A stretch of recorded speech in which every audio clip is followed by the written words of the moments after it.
União, organização, tecnologia, vanguarda, evolução. Núcleo de Telesaúde do Hospital Universitário. Universidade Federal do Maranhão.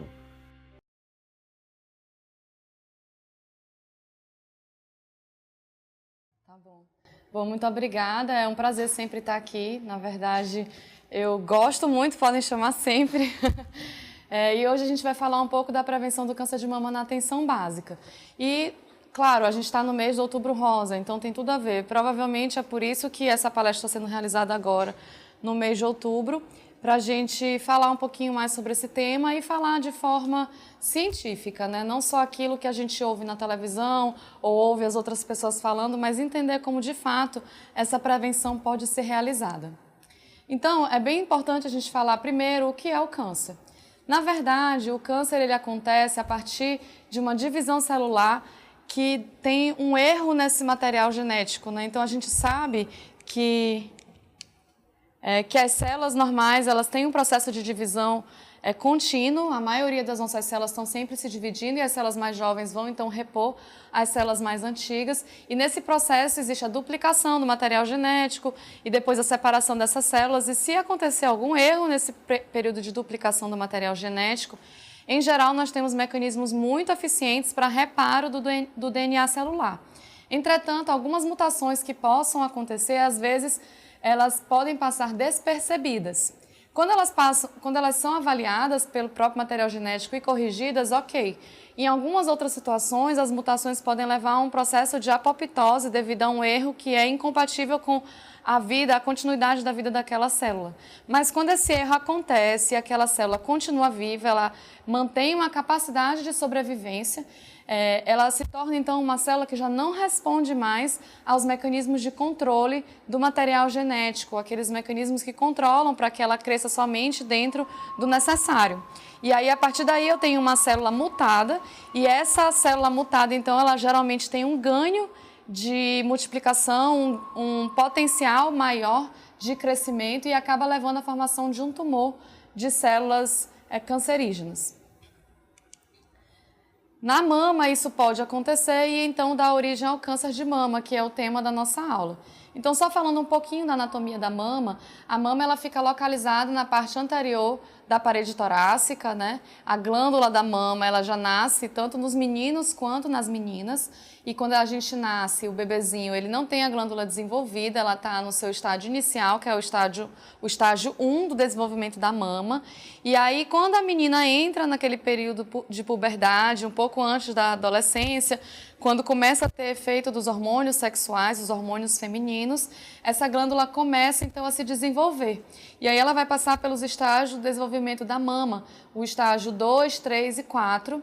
E o estágio 5, que é o estágio final do desenvolvimento da mama, ele só vai acontecer no momento do aleitamento materno, após essa mulher ter filho e a mama vir a produzir o leite. Então, o objetivo da glândula mamária é a produção de leite, pois todos nós somos mamíferos, né? E os nossos filhos, os nossos descendentes, eles deveriam estar se alimentando do leite materno.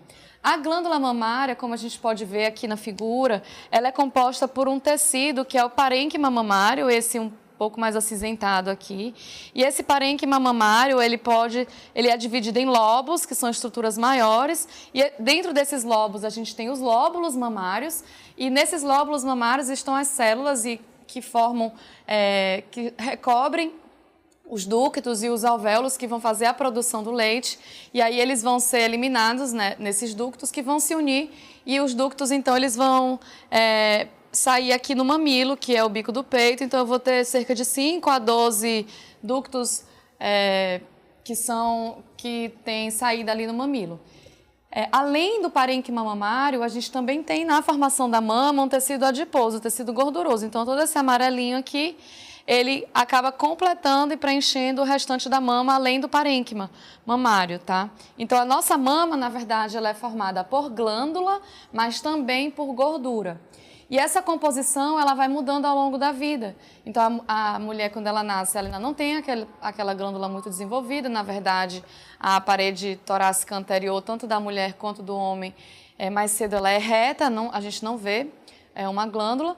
e desenvolvida, e à medida que a mulher vai envelhecendo, esse tecido parenquimatoso ele começa a ser mais substituído pela gordura.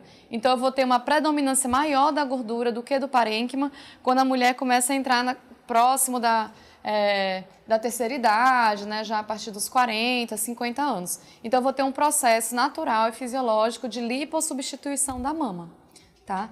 E quando aquele processo que a gente viu, que é o processo de formação da célula cancerígena, acontece em uma das células da mama, que o mais comum é na célula que reveste os ductos de dentro da mama, que são as células ductais, então o tipo de câncer de mama mais comum é o carcinoma ductal de mama.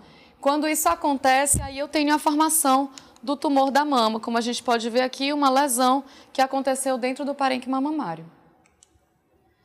E por que então que é tão importante falar sobre o câncer de mama? Será que é só porque a gente está no Outubro Rosa e aí a gente tem que lembrar?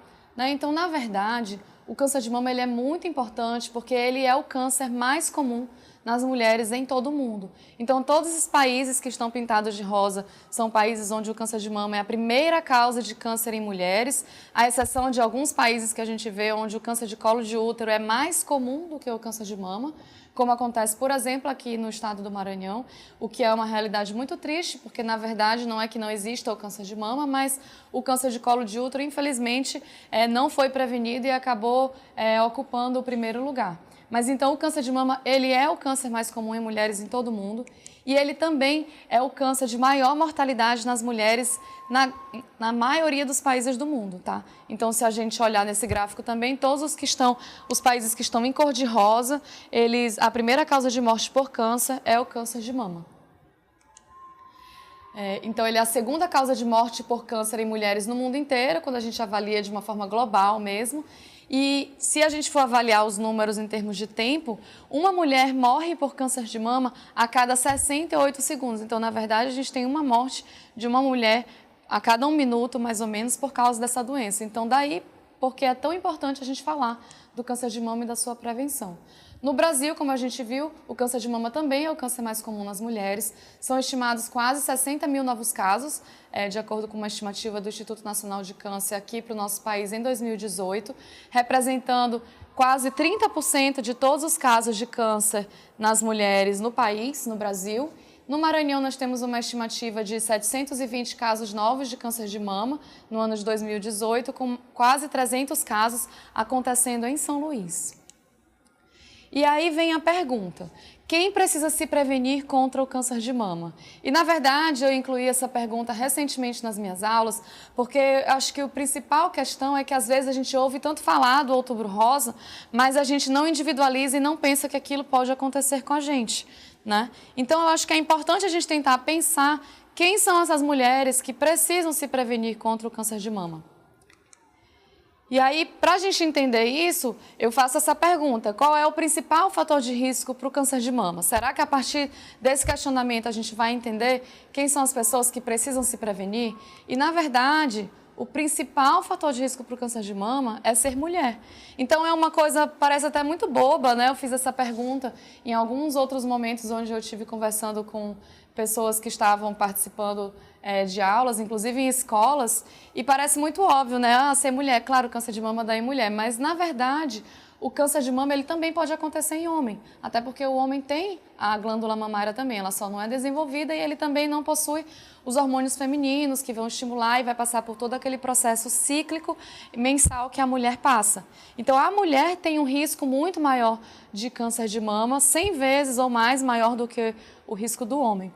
Então, daí a gente já consegue perceber que se a gente nasceu mulher, então eu, por exemplo, nasci mulher, eu vou precisar me preocupar com o risco de câncer de mama, eu não posso ignorar essa doença.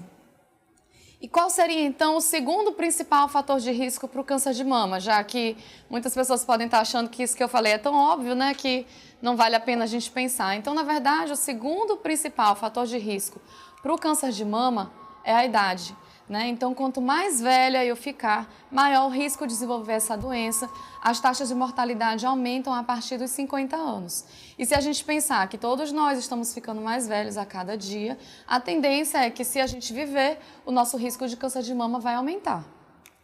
E uma boa notícia é que nós estamos vivendo cada vez mais. Então, esse é um artigo, na verdade, foi uma matéria, né, no jornal O Globo em 2009, e a metade dos bebês nascidos em 2009 chegará aos 100 anos de vida e com qualidade de vida. E aí eu destaco uma frase que fala: como as pessoas vivem mais, a incidência de câncer e outras doenças crônicas está crescendo. Então isso é uma tendência natural.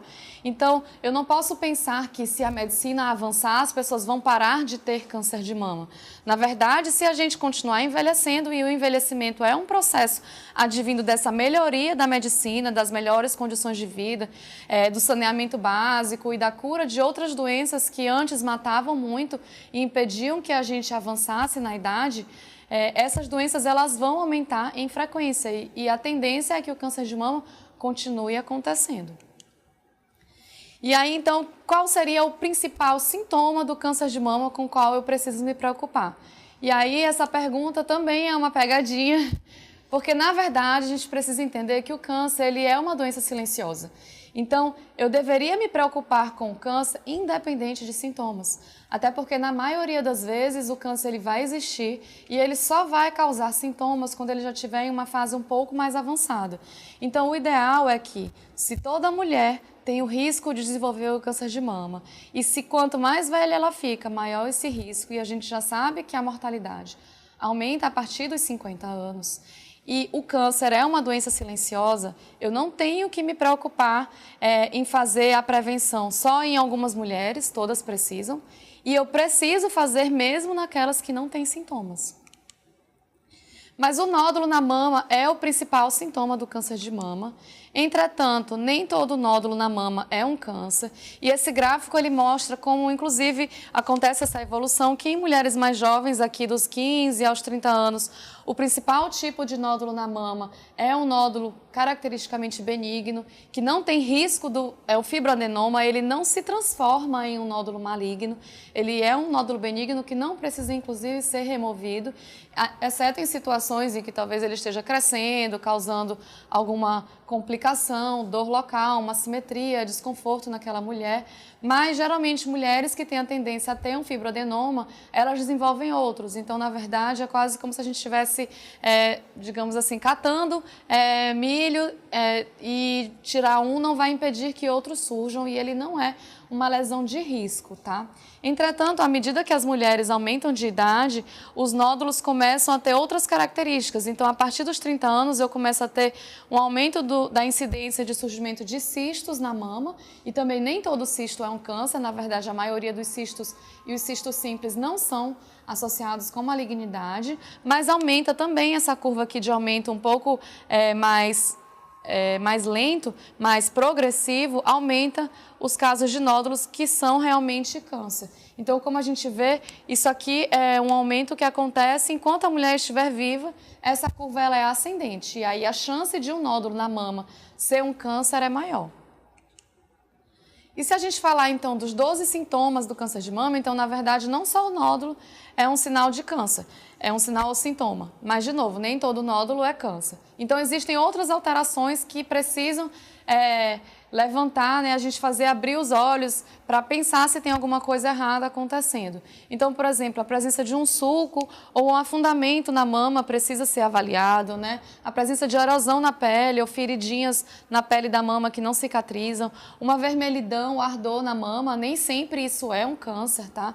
Inclusive, é muito comum que mulheres que estejam amamentando façam processo de mastite associado à produção do leite. Ou existam outros processos infecciosos, mas se existe uma vermelhidão ou um ardor na mama, isso precisa ser avaliado, é uma alteração, tá? A saída de um fluido ou uma secreção na mama através do mamilo sempre precisa ser avaliada, porque na verdade a única secreção normal de sair pelo mamilo é o leite. E também só é normal se eu estou no período de amamentação. Ainda que seja leite, se for em outro período, precisa ser avaliado, porque isso pode traduzir uma doença endócrina, por exemplo. A formação de buraquinhos na mama, como se fossem umas celulites, né? Uns buraquinhos na pele. A presença de uma protuberância ou uma assimetria, como a gente está vendo aqui nessa outra laranja. A presença de uma veia mais proeminente ou uma alteração na vascularização da mama. Então, isso, na verdade, chama atenção novamente. Todos esses achados, eles podem ser indicativos de um câncer, mas nem todos eles são, quando tem, quer dizer que eu preciso sair correndo e achar que tem um câncer. Eles precisam ser avaliados.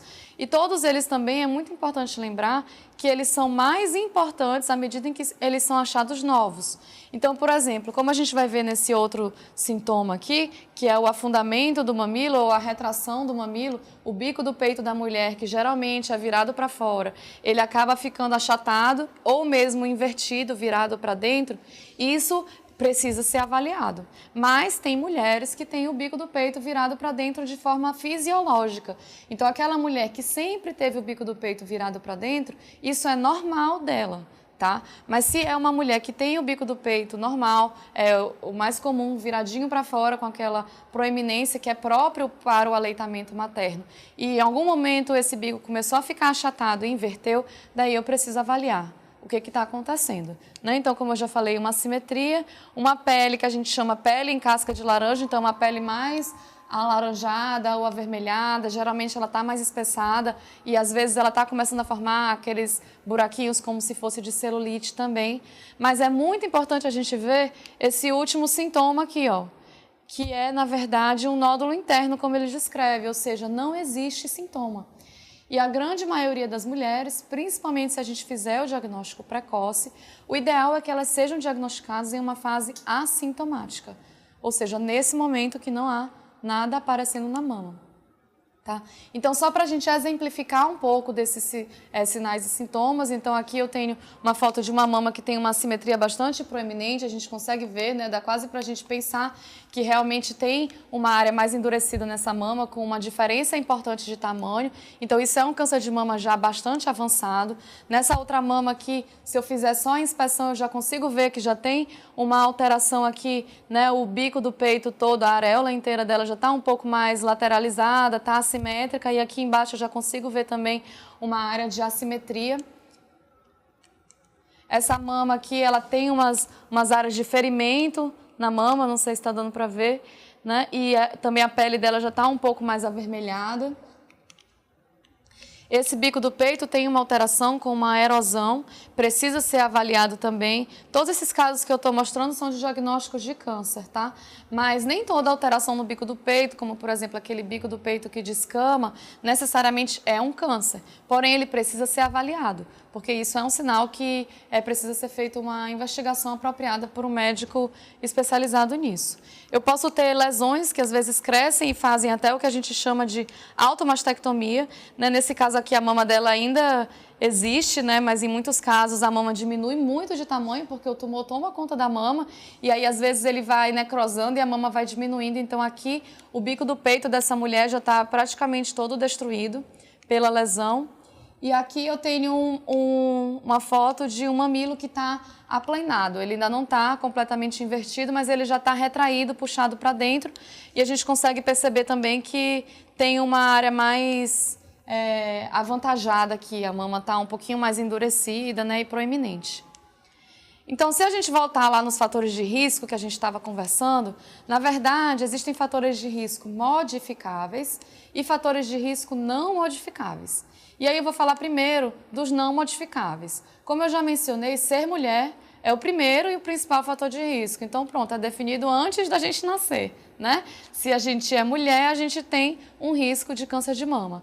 As mulheres que começam a menstruar muito cedo, então, que têm uma menarca precoce, e as que param de menstruar muito tarde, uma menopausa tardia, esse risco também aumenta.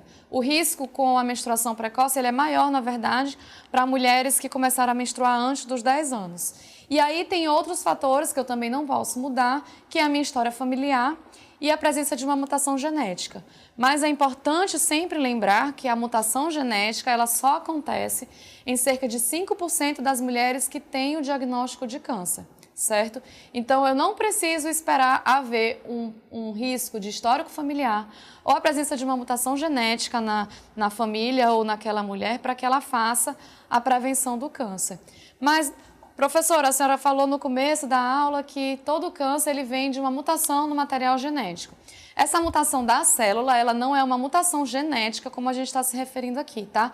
Esse risco genético, na verdade, é um risco que a pessoa nasce com uma mutação em todas as células do corpo, como, por exemplo, no caso da família da Angelina Jolie, em que a mãe dela teve um câncer, então ela era sabidamente portadora de uma mutação muito característica da população de judeus do tipo que eles são, né, o judeu ashkenazi, e aí o risco de câncer de mama é muito alto, certo? Tão alto que, inclusive, a Angelina Jolie optou por fazer o procedimento de redução de risco, que é a mastectomia bilateral.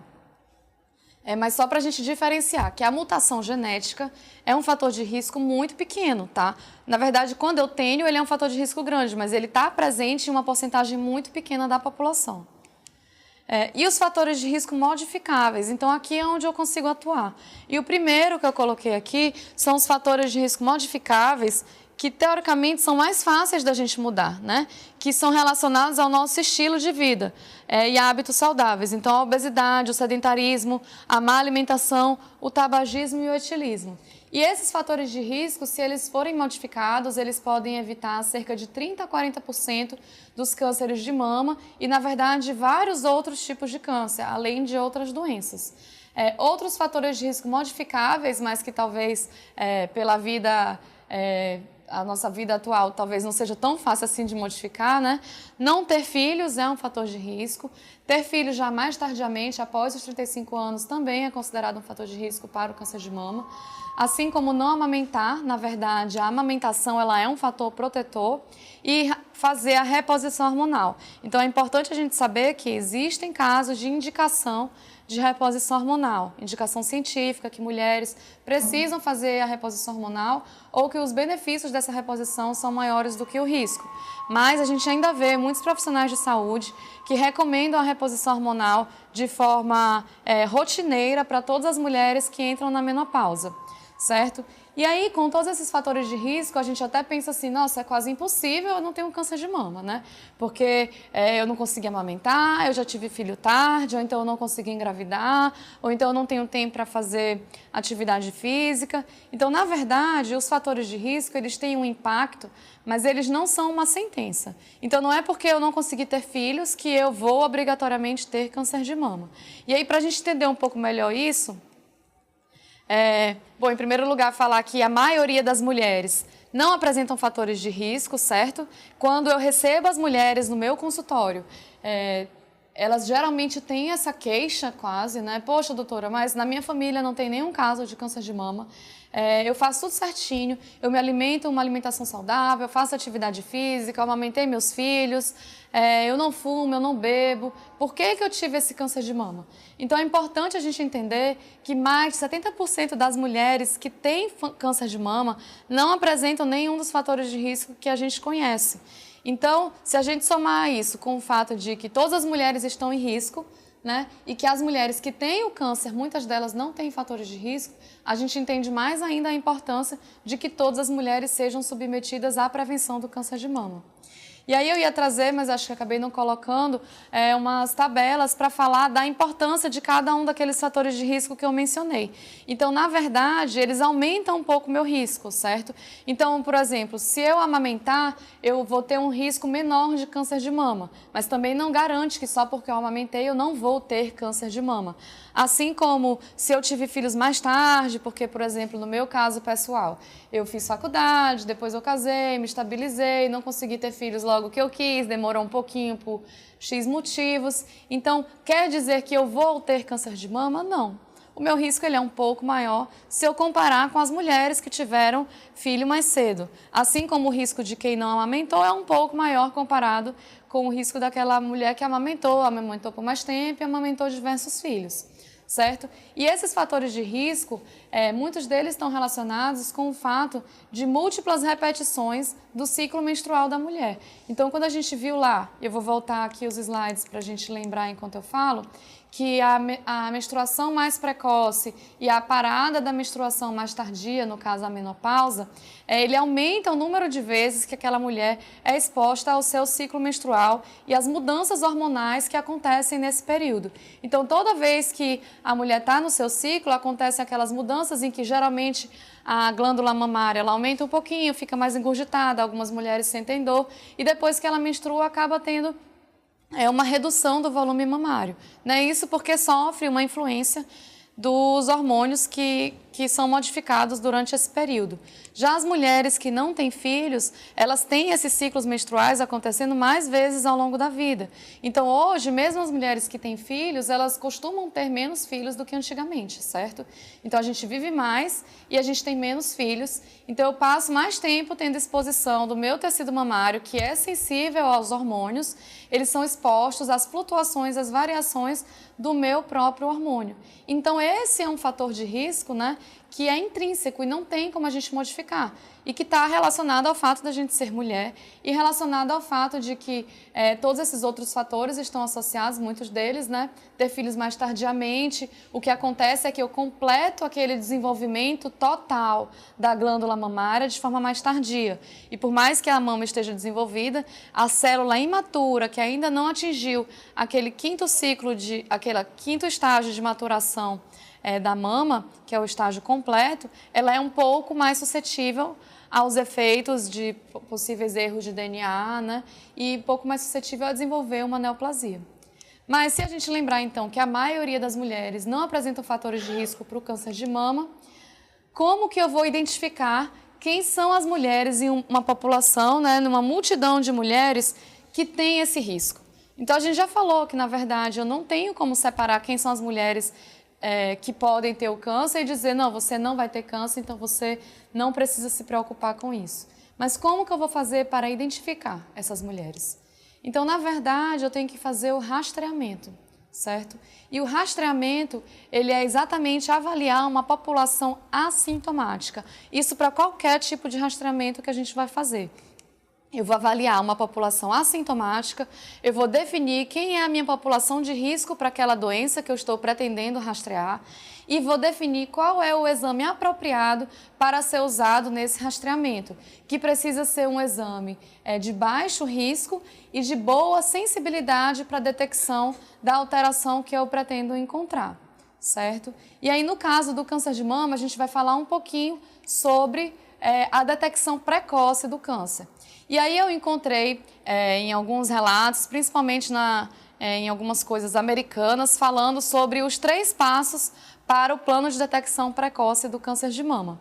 O primeiro deles é o autoconhecimento ou autoexame, o segundo é o exame clínico das mamas e o terceiro é a realização da mamografia. E a gente vai falar um pouquinho deles para entender qual é o papel deles dentro do rastreamento da mama que a gente mencionou. Então, o autoexame das mamas, na verdade, ele tem uma baixa sensibilidade. Esse é o exame que a mulher mesma faz, uma vez por mês, geralmente após a menstruação, ou a mulher que não menstrua mais deve escolher um dia do mês para fazer esse exame. Ele tem uma sensibilidade que é menor que 50%, então, na verdade, se eu jogar uma moeda para cima e disser se é cara ou coroa, é maior a sensibilidade, né, que é 50%, se não for uma moeda viciada, do que a sensibilidade do autoexame. A especificidade dele, ou seja, a chance de encontrar alguma coisa alterada e essa alteração ser um câncer, ela é desconhecida e, na verdade, não tem nenhuma evidência que a mulher fazer o autoexame altere a mortalidade pelo câncer de mama. Então, existe sempre o risco de um exame anormal, aquela mulher mesmo, ela vai se palpar, existe toda a ansiedade junto desse exame, né? Se alguém na minha família, alguém muito próximo a mim, ou mesmo no mês de outubro, que se fala muito sobre o câncer de mama, eu vou fazer o exame, eu estou submetida a uma situação de estresse diferente e a gente sabe que a mama, ela não é uma superfície lisa, então eu posso até achar que eu encontrei um nódulo em algo que é só o meu parênquima mamário normal e que talvez, por um motivo de ansiedade, eu achei que hoje ele está mais exuberante. né? Além de que o fato da mulher realizar o autoexame e encontrar esses achados anormais de forma não fidedigna, acaba levando à realização de exames muitas vezes desnecessários e ou biópsias. Então, o autoexame, ele auxilia no autoconhecimento da mulher. É importante que a mulher se conheça, certo? E é importante que ela pense em fazer o autoexame, em que ela observe se existem mudanças no padrão da mama, como a gente viu aqui naqueles sintomas do câncer de mama. Porque, obviamente, que se surgir uma alteração, ela precisa estar atenta e procurar um profissional de saúde. Mas o autoexame, ele não altera a mortalidade pelo câncer de mama, e na verdade ele pode traduzir uma sensação de falsa segurança. Então a mulher se examinou, ela não tem nada, então ela deixa para depois e acaba esquecendo de procurar um médico ou fazer o exame que é realmente necessário. E aqui nesse quadradinho rosa eu já vi que não deu certo, mas era só para a gente lembrar que o autoexame ele não reduz a mortalidade pelo câncer de mama e nem é capaz de fazer a detecção precoce do câncer de mama. O exame clínico das mamas, ele é o exame realizado pelo profissional de saúde, ele deve ser realizado por um profissional treinado. Em mulheres de 20 a 40 anos, ele deve ser feito a cada 3 anos. Então, teoricamente, no período que essas mulheres estão indo, por exemplo, no ginecologista ou no seu clínico geral, né, ou em alguém que está treinado, quando ela vai fazer o exame preventivo do colo do útero, ela aproveita e faz também o exame clínico das mamas para identificar se tem alguma alteração. Até porque, como a gente viu, né, a mulher, quando ela se examina, talvez ela não consiga identificar que tem uma alteração na mama. E nas mulheres, a partir dos 40 anos, o exame clínico das mamas deve ser realizado de forma anual pelo profissional de saúde. Em mulheres de maior risco para câncer de mama, é possível que elas precisem consultar o profissional de saúde com mais frequência. E aí o exame clínico das mamas também deve ser realizado de forma mais rotineira. O exame clínico das mamas, ele também não tem uma sensibilidade muito alta, a sensibilidade dele é de 40% a 69%, ele tem uma especificidade maior, de 86% a 99%, e muitas vezes porque alguns achados, como por exemplo aquelas imagens da mama que a gente mostrou aqui, são achados que quase indiscutivelmente, na maioria deles, a gente tem certeza, né, que refletem um distúrbio maligno, um câncer. Mas é óbvio que tem situações que não são tão exuberantes quanto aquelas, em que eu posso achar que eu estou diante de um caso de malignidade, mas quando eu faço toda a investigação não é. Então, novamente, nem todo sintoma é um câncer, mas ele precisa ser avaliado, né? E apenas 4% de pacientes com alterações ao exame clínico foram diagnosticados com câncer em um grande estudo na comunidade. Tá? Então, nem toda alteração no exame clínico ela quer dizer um câncer. E os estudos de prevenção, quando eles usam o exame clínico da mama como uma metodologia de prevenção, geralmente eles associam o exame clínico das mamas por um profissional de saúde capacitado com a realização da mamografia. Então, ele não é feito de forma isolada, tá? E a mamografia, né? O que é a mamografia? Então, eu trouxe até essa imagem aqui para a gente ver que, na verdade, a mamografia ela é um raio-x da mama, igual ao raio-x que a gente faz do pulmão, certo? Então, é um aparelho de raio-x, mas ele tem um formato adequado para que a mulher possa posicionar a mama na mesa da mamografia, e aí o tecido da mama, quanto mais espalhado sobre aquela mesa, ele vai precisar ser comprimido por uma outra face para que esse tecido possa ser espalhado e que o raio do raio-x ele possa penetrar esse parênquima da melhor forma possível.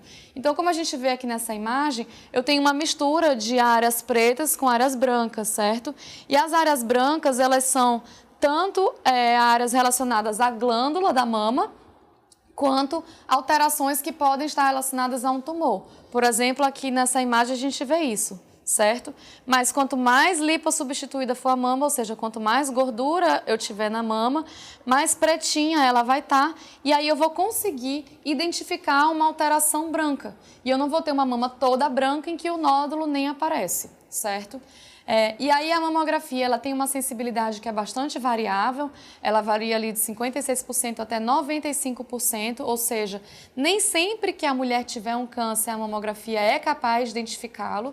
E isso depende do tipo de mama da mulher e também depende se a mulher faz aquele exame de rotina. Se ela fizer a mamografia sempre, algo que possivelmente passou despercebido no ano anterior, talvez dessa vez agora ele possa ser visualizado. Até porque também pode haver um crescimento daquela lesão e se tornar mais facilmente visualizado. Nem todo nódulo na mama ele é tão bonitinho e definido como essa lesão que a gente está vendo aqui, tá? Muitas vezes eu posso ter só áreas de retração ou que eles chamam de distorção arquitetural na mama. Então, na verdade, eu tenho áreas que ainda são bem pretinhas, como está ali, mas elas estão com um padrão um pouquinho diferente. Então, eu também preciso ter um profissional especializado e capacitado para laudar o exame da mama. Tá? A sensibilidade da mama, ela é menor em mulheres mais jovens, porque as mulheres mais jovens costumam ter mamas mais densas. Mesmo mulheres mais velhas podem ter ainda mamas densas e também reduz a sensibilidade do exame. Mulheres em reposição hormonal também costumam ter mamas mais densas, com preservação do parênquima, e aí a sensibilidade é menor. Mas a especificidade do exame ela é mais alta, 94% a 97%, ou seja, se eu encontrar alguma coisa e na mamografia eu achar que isso é um câncer, a chance disso realmente ser um câncer é de mais de 90%, né? 94% a 97%. E como a gente vê aqui, à medida que a mulher fica mais velha, maior a chance que achados na mamografia venham realmente a representar uma alteração maligna.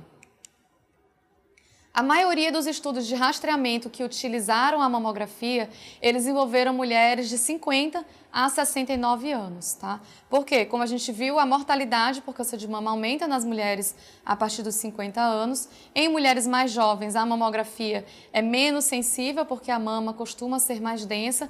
Então, nessa faixa de 40 a 49 anos, como a gente vê aqui, a evidência científica ela é mais fraca e o benefício do uso da mamografia ela é menor.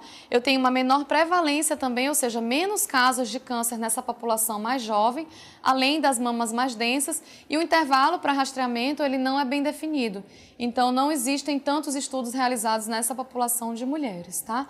Nas mulheres mais velhas, os estudos eles também não são muito representativos dessa população de mulheres acima de 70 anos. Na verdade, em qualquer estudo na área médica, é sempre difícil a gente representar mulheres mais velhas.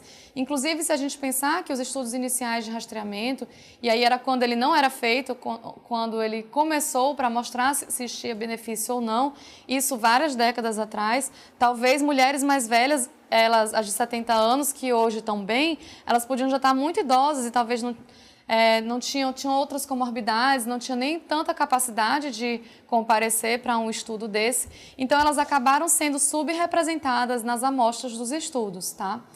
Mas nós sabemos que são mulheres que têm um risco absoluto maior de desenvolver câncer. A evidência acaba sendo generalizada para elas, apesar delas não estarem muito incluídas nos estudos. Exceto, claro, se eu tenho uma mulher idosa e que ela tem outros problemas de saúde que possam vir a comprometer a vida dela em um curto período de tempo. Então, talvez eu precise pesar o risco-benefício da realização do exame, né? Ou de talvez uma mulher acamada, com demência, que não se mobiliza mais. Será que vai valer a pena eu levá-la para fazer um exame como esse, né? Óbvio que isso fica muito a critério do profissional que acompanha essa paciente, tá? Mas o ideal é que a evidência seja generalizada para essa população mais velha. E os benefícios absolutos da mamografia, então, como a gente já entendeu, ele é maior com a idade, porque a mama começa a ficar mais lipossubstituída e eu consigo ver melhor as alterações, e também porque mulheres mais velhas têm mais câncer de mama. Então, eu acabo tendo um benefício maior em fazer o exame nessa população. O diagnóstico é feito em fases iniciais, através do uso da mamografia, e isso vai geralmente me ajudar a fazer tratamentos menos agressivos e com maior chance de cura, ou seja, redução da mortalidade. E, em contrapartida, eu posso ter alguns riscos também associados à realização da mamografia. Então, lembrem, a mamografia realizada num programa de rastreamento, ela é feita em uma população sem sintomas. Então, eu estou pegando mulheres que estavam em casa, na vida normal, e levando para fazer um exame, certo? E aí, eu posso ter riscos associados ao excesso de diagnósticos, então talvez eu encontre achados que não necessariamente são câncer, mas eu vou ter que passar aquela mulher por uma biópsia ou por realizar novos exames ou por ir em mais consultas médicas e gerar um estresse, uma ansiedade, suspeitas que acabem não se confirmando, certo? Eu também tenho outros riscos, como, por exemplo, o resultado falso negativo, ou seja, nem todo câncer, como eu falei, ele vai aparecer na mamografia, a sensibilidade não é de 100%. Né? E em algumas situações eu posso acabar diagnosticando alguns cânceres que são muito pequenos e muito indolentes e que talvez não fossem evoluir e aquela mulher fosse morrer, digamos assim, com o câncer e não por causa daquele câncer, por se tratar de um câncer de baixa agressividade.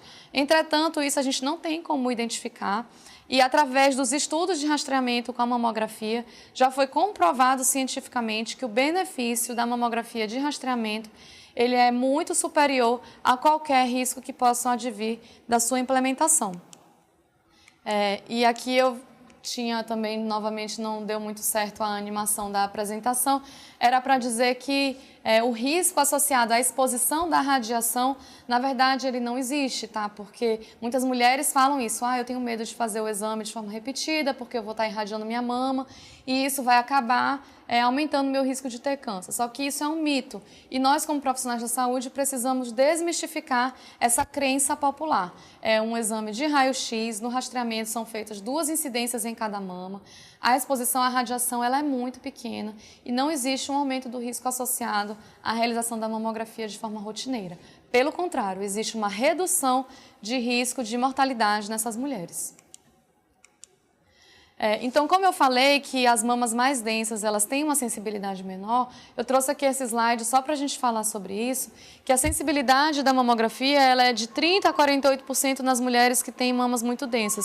E essas mamas densas elas podem ser caracterizadas de 4 tipos diferentes, tá? Então, nem toda mama densa ela tem o mesmo padrão de densidade do parênquima mamário, mas ela pode ser mais difícil de ser visualizada, como, por exemplo, aquela última figura ali que a gente vê que está tudo branquinho, né?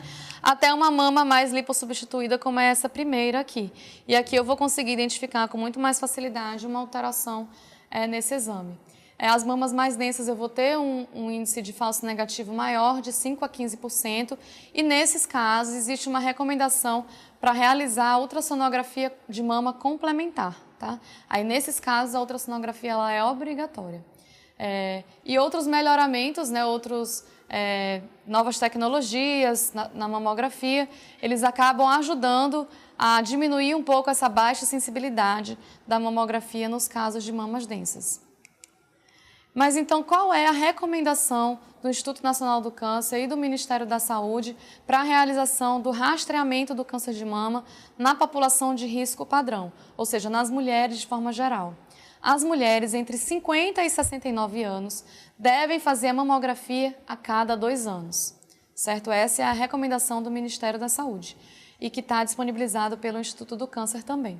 As mulheres com risco elevado de câncer de mama devem ser avaliadas por um profissional de saúde e aí eles vão avaliar esse risco individual e se esse risco dessa mulher, ele realmente representa uma necessidade de modificar esse padrão de rastreamento. Se ela vai precisar começar esse rastreamento mais jovem, se ela vai precisar fazer esse rastreamento de forma mais frequente ou se ela vai precisar utilizar um outro exame que não seja a mamografia, que seja um exame mais específico, mais sensível e mais específico, como, por exemplo, a ressonância da mama, tá? Mas a população geral, a recomendação é a realização da mamografia a cada 2 anos a partir dos 50 anos. E mulheres com histórico familiar de câncer de mama, de câncer de ovário, ou mulheres que têm um histórico familiar de câncer de mama em homem na sua família, elas já são consideradas de risco elevado. O histórico familiar, na verdade, ele precisa ser avaliado, né? Mas caso de câncer de mama em homem na família são mulheres que têm um risco elevado e elas precisam ser individualizadas. Então, para elas, essa recomendação padrão não vai fazer parte. Só que aí, nesse caso, também elas precisam ser avaliadas por um profissional mais especializado e aí não vai estar mais dentro do que a gente está falando aqui, que é na atenção básica exatamente. Talvez elas precisem de um acompanhamento com um especialista. Entretanto, eu trouxe esse dado aqui no nosso quadradinho cor-de-rosa para falar porque a gente ouve muitas recomendações e parece que ninguém sabe o que quer, né? Tem gente que fala que a partir dos 50 anos é para fazer a mamografia e tem outras pessoas que dizem que é a partir dos 40 anos. Então, no Brasil, a recomendação é essa da primeira linha, que mulheres entre 50 e 69 anos realizem a mamografia a cada 2 anos. Entretanto, a Sociedade Brasileira de Mastologia, ela recomenda que a mamografia seja realizada de forma anual a partir dos 40 anos para a população geral. Ou seja, se eu tenho mulheres de risco aumentado, eu também preciso individualizar essa conduta. E por que que isso acontece? Então, na verdade, isso acontece porque a Sociedade Brasileira de Mastologia, ela se preocupa com a falta do rastreamento adequado. Então, como a gente sabe que no Brasil nós não temos acesso ao rastreamento para todas as mulheres, e a cada 2 anos de forma religiosa, ou seja, ela sempre fazendo aquele exame, então é preferível fazer uma recomendação um pouco maior, que englobe mulheres que comecem logo numa faixa etária mais precoce, mas que muitas vezes já começa a ter um risco aumentado de câncer de mama também a partir dos 40, apesar que ele é mais expressivo a partir dos 50. Então, eles acabam tendo essa preocupação. E eles recomendam que a mamografia seja feita de forma anual, também para evitar aquela falsa sensação de segurança que, mesmo quando a gente fala que é todos os anos, a mulher já passou 5 anos sem fazer e ela acha que não precisa fazer, então eles querem tentar evitar que esse intervalo de tempo entre uma mamografia e a outra acabe aumentando. E aí a gente pode entender também que o Ministério da Saúde acaba recomendando que as mulheres entre 50 e 69 anos sejam incluídas, também pelo motivo que a maioria dos estudos foi realizado nessa faixa etária. E a gente sabe que, teoricamente, como está nessa população incluído, até se eu fizer fora da faixa etária em mulheres mais velhas, teoricamente não está contando lá nos acertos, né, da equipe que está fazendo esse exame. Não entra, talvez, lá na contabilização dos exames de mamografia de rastreamento do município em questão. Mas a gente precisa lembrar que se essa mulher ela não fez os exames de forma rotineira, dos 50 aos 69 anos, e que o rastreamento, ele subentende que se ele está falando que é de 50 a 69 anos, essa mulher, no dia que ela fez 50 anos até ela fazer 69 anos, ela deveria ter realizado a mamografia a cada 2 anos. Então, se ela não fez essa mamografia de forma rotineira, ela não deve ser liberada do rastreamento, tá? E como uma recomendação geral, e a gente já viu aqui falando sobre os estudos, as mulheres com mais de 70 anos, elas também deveriam ter a recomendação de mamografia generalizada para elas.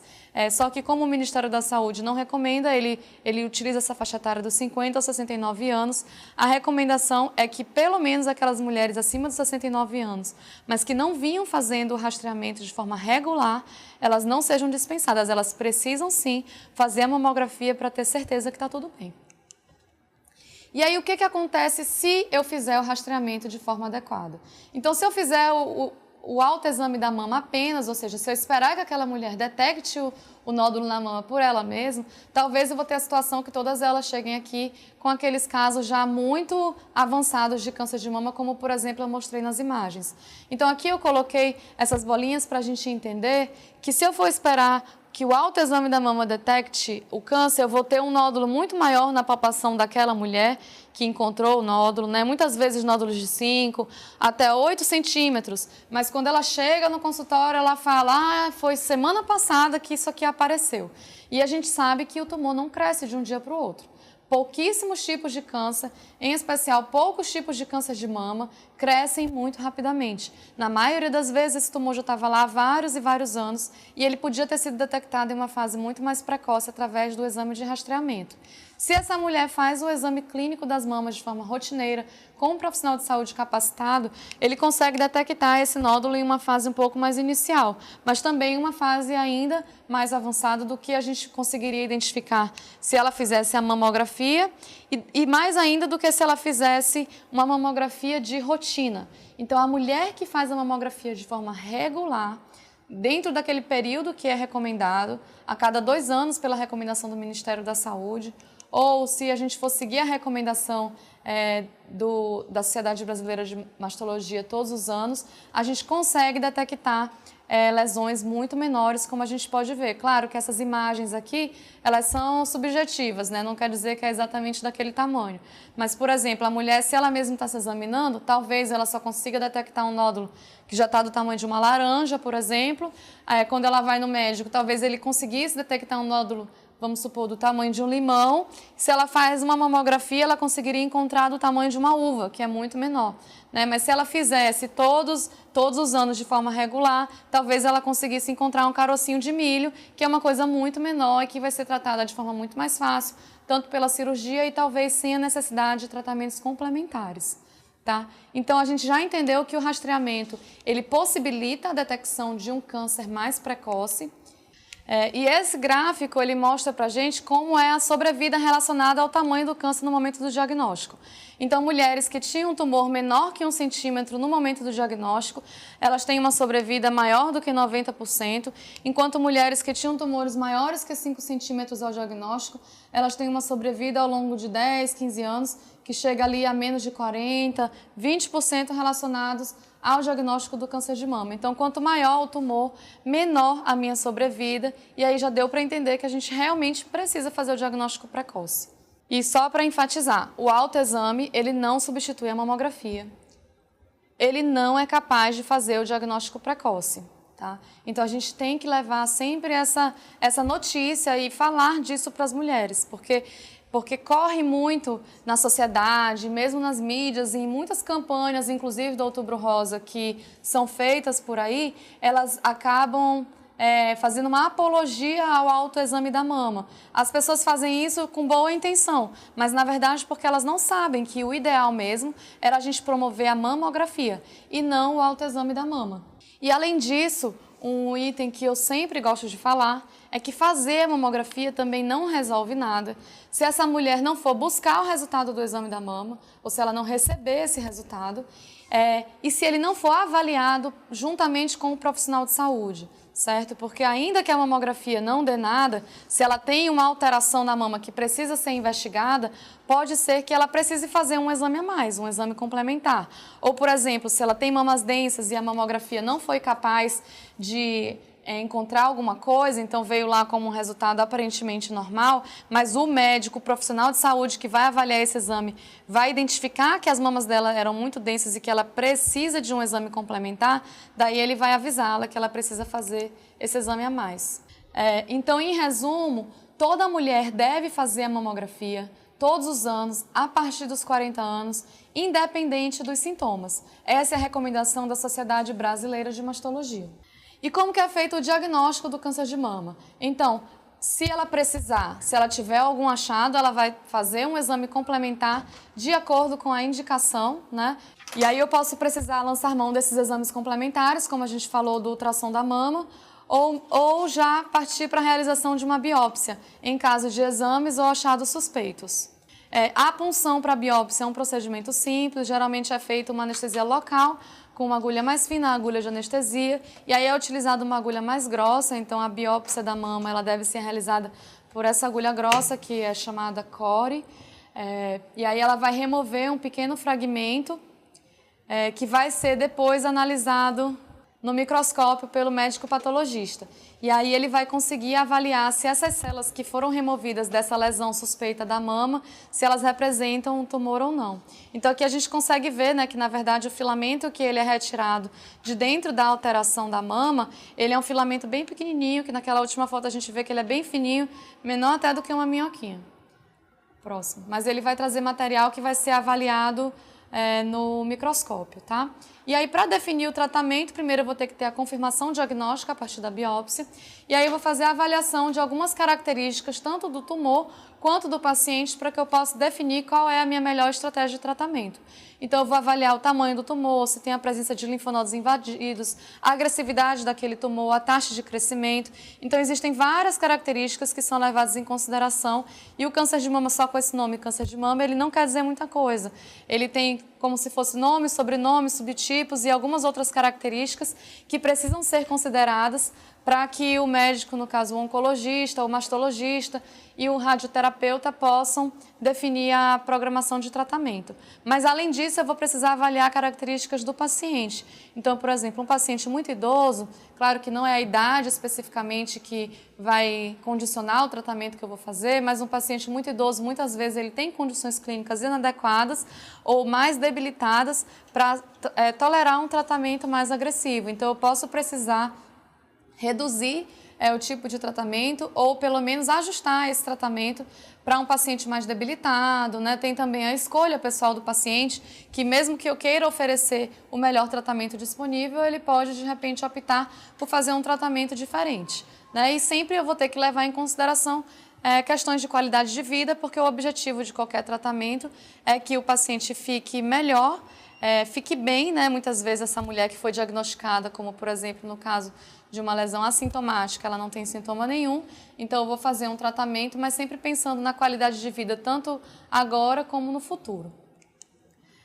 E eu vou ter algumas características, então, não só do tumor e do paciente, mas outras que vão estar envolvidas. Então, eu deveria ter uma equipe multiprofissional acompanhando essa paciente, né? O cirurgião, o oncologista, o radioterapeuta, o médico e a equipe da comunidade, principalmente para ajudar na questão de suportes familiares, avaliar o suporte financeiro, o suporte de toda a sociedade que envolve essa mulher, avaliação de possíveis benefícios sociais aos quais ela tenha direito e que possam ajudar e facilitar o tratamento. Então, por exemplo, a gente sabe que muitas mulheres que têm um diagnóstico de câncer de mama, entre outros pacientes com câncer também, eles precisam ter, no mínimo, a condição de transporte para chegar até o tratamento. Então, se essa pessoa veio do interior e ela precisa se deslocar até um serviço especializado, ou mesmo que ela more na cidade onde ela vai ser tratada, às vezes ela não tem o dinheiro para a passagem do ônibus, por exemplo.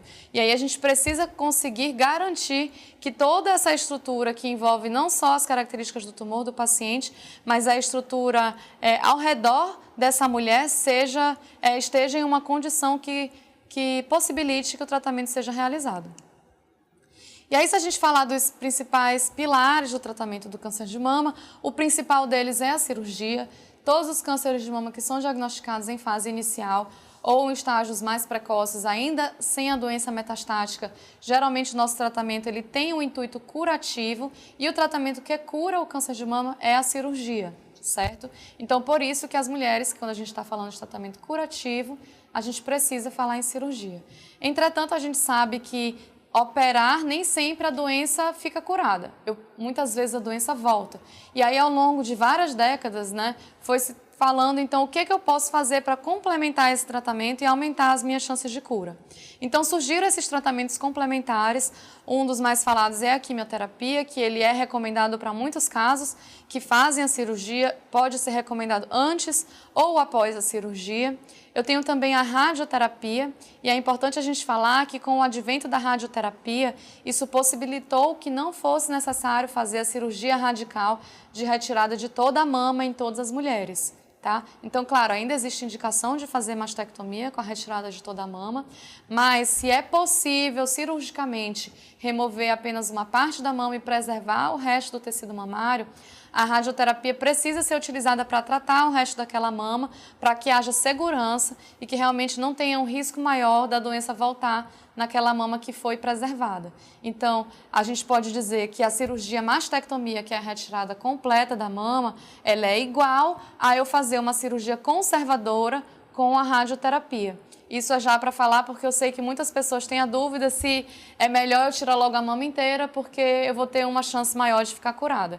Então, com o advento da radioterapia, a gente pode sim fazer a cirurgia conservadora de forma segura, sem necessidade de fazer a retirada completa da mama.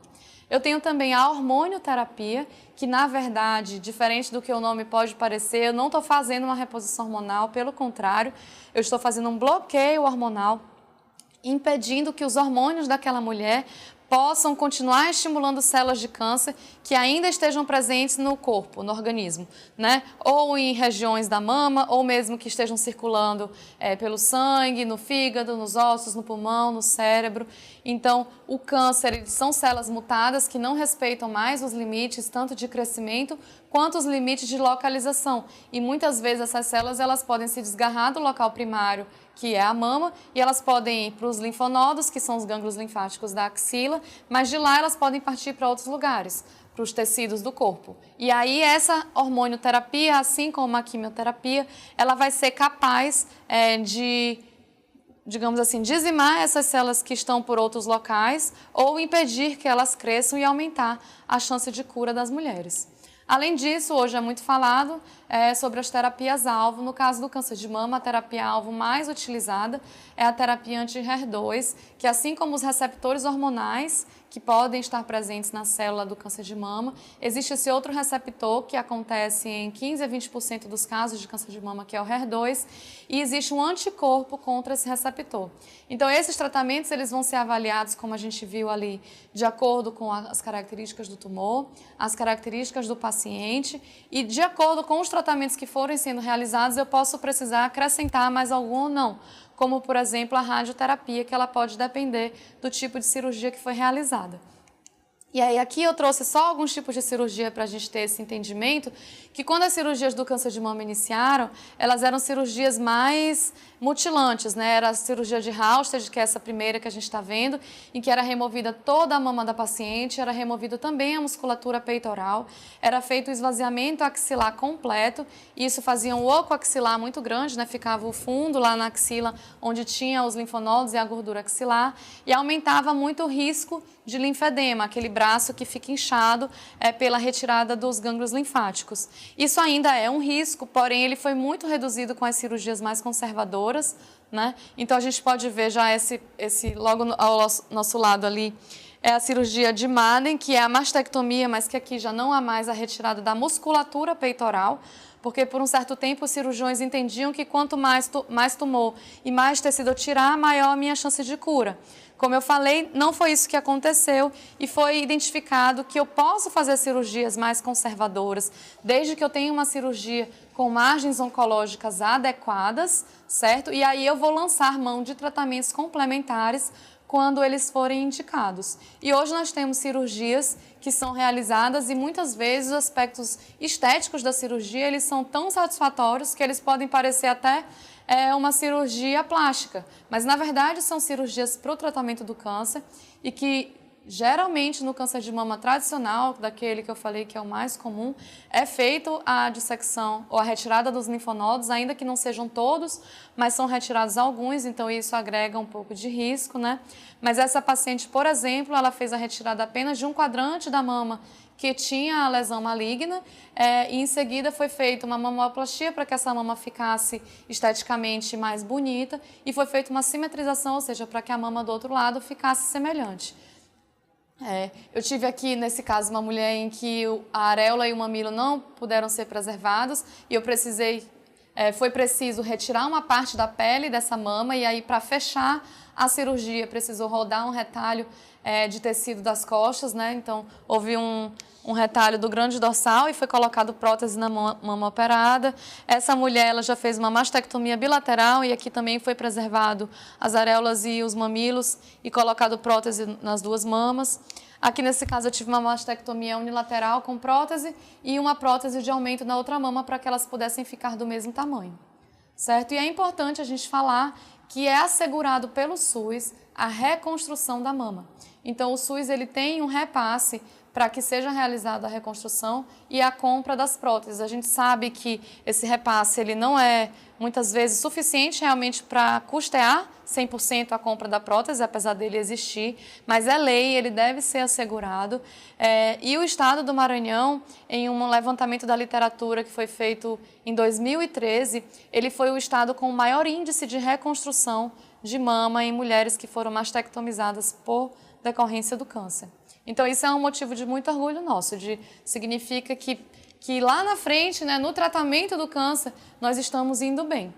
Mas aí a gente precisa entender que tem muita falha ainda aqui onde tudo começa, né? Para que a gente possa diagnosticar essas mulheres mais cedo e talvez evitar que esse tratamento todo precise ser realizado ou que a gente precise lançar mão de tantas tecnologias em alguns casos.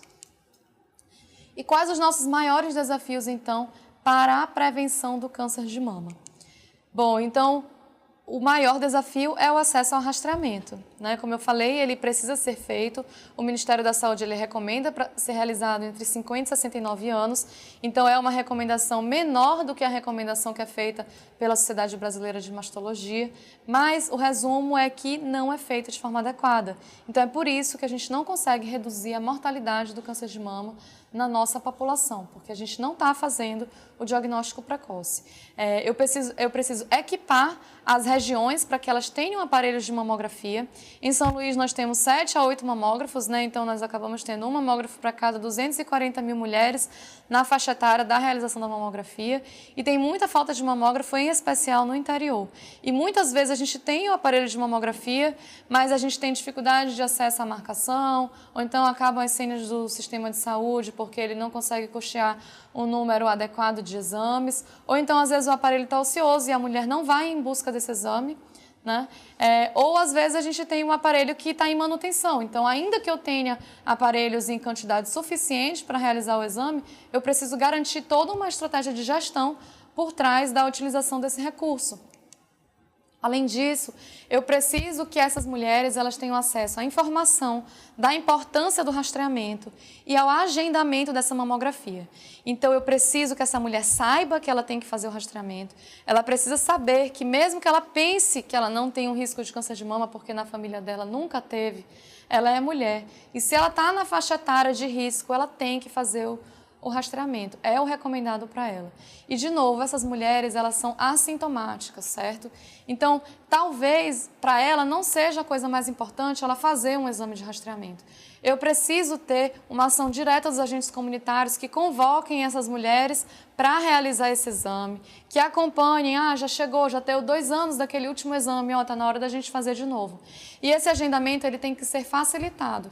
Então, eu não posso pensar que uma mulher que não tem sintoma nenhum e que ela tem tantas outras preocupações na vida dela vai precisar dormir numa fila de madrugada para amanhã de manhã ela conseguir marcar um exame de rastreamento só porque ela sabe que é importante se ela não tem nenhum sintoma. Então, às vezes, as dificuldades impostas também são tão grandes que mesmo a mulher sabendo o que ela precisa fazer, ela acaba não buscando aquele recurso, né? E, por outro lado, a gente precisa que os profissionais de saúde ajam. Então, não é só uma responsabilidade da mulher fazer o seu rastreamento, tá?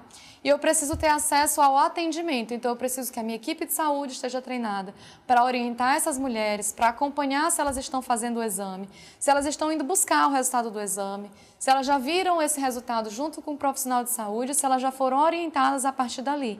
Então, também é muito comum que a gente tenha no Brasil, o que funciona hoje é o rastreamento oportunístico, então aquela mulher que veio no serviço de saúde por outro motivo e alguém pede o exame para ela, ou muitas vezes uma mulher que ela tem a consciência e ela busca esse exame, mas muitas vezes ela não tem o profissional que a acompanha, então ela faz o exame por conta própria, pede para alguém dar um pedido para ela vai lá e faz, e aí quando ela recebe o resultado, se ela recebe, né, ela olha e tende a tentar interpretar aquele achado de forma individual, e a gente sabe que ela não é uma pessoa treinada para interpretar um resultado de exame, né? Então, ela precisa ter um profissional de saúde que possa orientá-la. Então, o treinamento da minha equipe é extremamente importante e o acesso facilitado ao programa de rastreamento também. Além disso, eu preciso ter acesso a outros níveis de atenção. Então, o rastreamento ele não envolve só fazer a mamografia. Ele envolve fazer a mamografia, receber o resultado do exame, avaliar se o exame foi bom, se está tudo bem, se ela pode voltar para fazer só daqui 1 ano ou 2, se ela vai precisar fazer um exame complementar, né? Ou se ela vai precisar já fazer uma biópsia diagnóstica, por exemplo. E aí eu preciso ter acesso a outros níveis de atenção, como a biópsia que eu vou precisar da minha atenção secundária. Ou em casos, por exemplo, de mulheres que precisem de ressonância, por exemplo, elas vão precisar de recursos que já são de um nível de atenção maior. E eu preciso também utilizar esses recursos de forma adequada. Então, por exemplo, eu tenho que ter acesso à minha rede secundária, né, à rede de diagnósticos, à rede das biópsias ampliadas. Eu preciso ter o acesso ao especialista, ao profissional especialista em mama, o mastologista. No nosso estado inteiro, existem 17 mastologistas atuantes, talvez mais com a chegada de alguns recentes que vieram nesse último ano. Mas o encaminhamento e a busca por esses profissionais tem que ser consciente. Então, talvez eu devesse usar menos esses profissionais para avaliar mulheres jovens que têm alterações que não são malignas e que podem ser manejadas por um profissional da atenção básica, por um clínico geral ou mesmo por um ginecologista, né, e poupar o espaço do mastologista para aquelas mulheres que realmente necessitam dessa avaliação. Então, tem que haver uma seleção de pacientes, tá, para o nosso encaminhamento.